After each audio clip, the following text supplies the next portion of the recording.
All right, if you've got a lab exam coming up, you are in the right place. We're about to get hands-on with access control lists and really nail down the essential commands you need to know.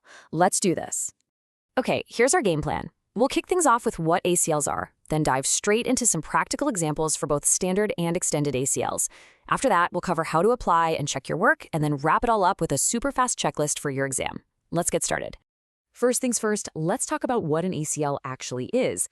I like to think of them as your network's very own bouncer. So what is an access control list? Well, at its core, it's just a rulebook for your router. It is literally like a bouncer at a club door. It inspects every single data packet that tries to come through, checks its ID, stuff in the packet header, and then makes a decision. You're good to go, or nope, you're blocked.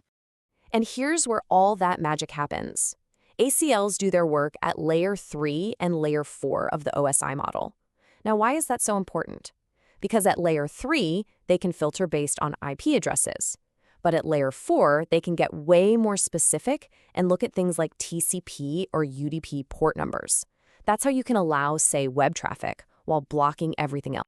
Okay, this right here is a huge tip for your exam, so pay close attention. The number you choose for your ACL is critical because it tells the router what kind of ACL you're creating. Now, if you're ever in a jam, you can just type access list ?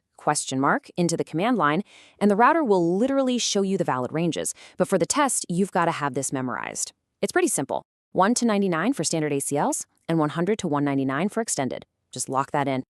All right, that's enough theory. Let's get our hands dirty with a real-world example. And we'll start with the simpler one, a standard ACL.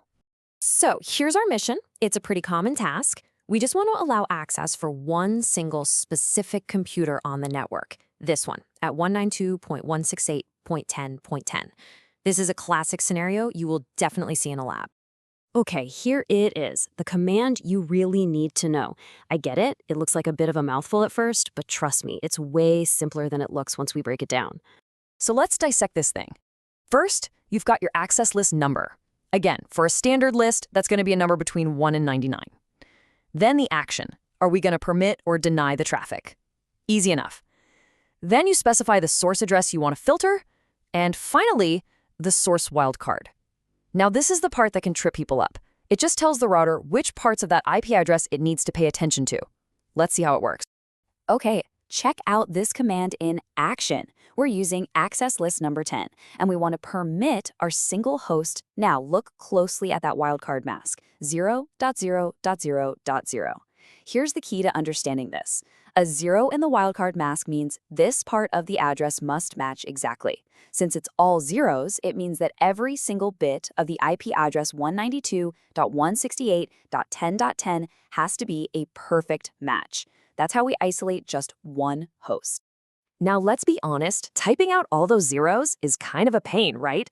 And during an exam, every second counts. So here's a pro tip. Use keywords. Instead of typing the IP address and then 0.0.0.0, you can just use the word host before the IP.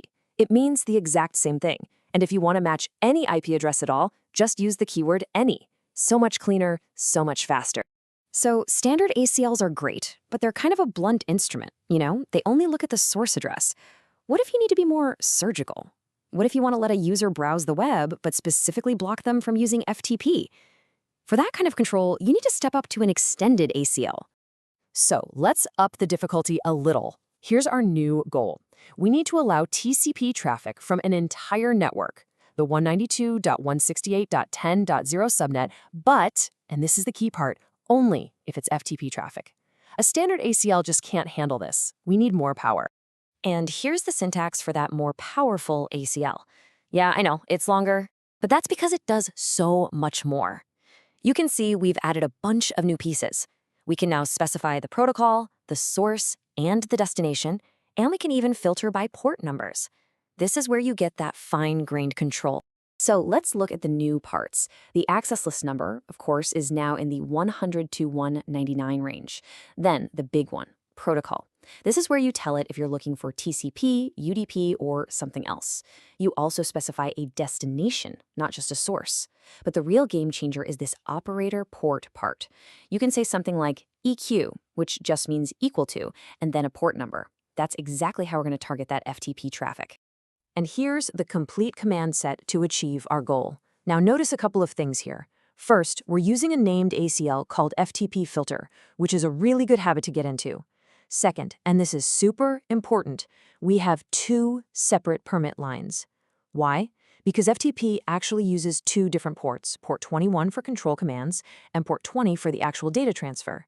You have to permit both for FTP to work correctly. That's a classic exam gotcha. So you've written this perfect, beautiful ACL. All done, right? Nope. An ACL just sitting in the configuration doesn't actually do anything. It's like writing a law but not telling anyone to enforce it. You have to actually apply it to an interface to make it work. And when you apply it, you have to make a really important choice. Direction. Are you applying it inbound or outbound? Inbound means the router checks the packet as soon as it enters the interface. Outbound means it waits and checks it right before the packet leaves the interface. Choosing the right direction and the right interface is a huge part of ACL strategy. So how do you actually do it? This is the command you need to burn into your memory. IP access group. You have to go into interface configuration mode first, then you use this command, give it your ACL's number or name, and finally specify the direction, in or out. Without this step, your ACL is just sitting there doing absolutely nothing. And finally, please always verify your work. Never just configure something and walk away assuming it's working. The command you need is show access lists. Not only will it display the rules you wrote, but more importantly, it shows you these match statistics. If you see that match count going up, that's your proof that packets are hitting the rule and your ACL is doing its job. All right, let's boil this all down. For your exam, here is the absolute must-know, no excuses checklist. When it comes right down to it, it's a simple 3-step process. Step 1, create the list with the access list command. Step 2, apply it to an interface with the IP access group command. Step 3, verify it's all working with show access lists. That's the entire workflow. Create, apply, verify. Drill that into your head. And I'll leave you with one final pro tip to really think about. You'll always hear this best practice. Place standard ACLs close to the destination, but place extended ACLs close to the source. But why? Well, think about it.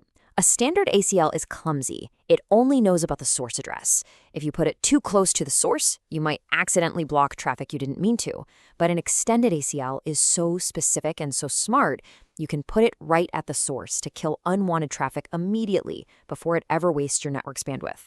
When you really understand the why behind that rule, that's when you know you've got this. Good luck on your exam.